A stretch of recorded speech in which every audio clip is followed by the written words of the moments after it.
Hey everybody, it's Paola from WTI, and if you like non-dairy milk like I do, you're gonna wanna listen to this video. This is the nut milk maker from Nurtured Effect. You can make 6 different kinds of nut milks in here, including almonds, cashews, coconut, hemp seeds, as well as rice.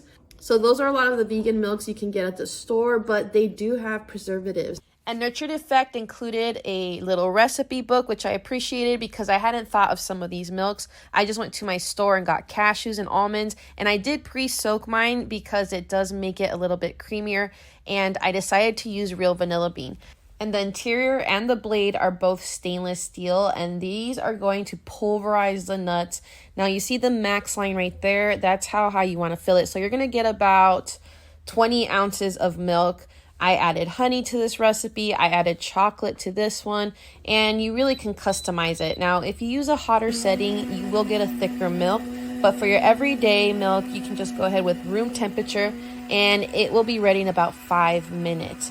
Now, look at how creamy this comes out. It has so much frothiness to it, and I used the sleeve that is included to strain the milk.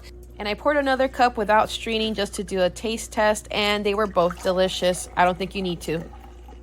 This is how you can make your own vegan milk from home, and it is going to be more cost effective, it's going to have better ingredients, and it's going to taste better. But that's just my point of view.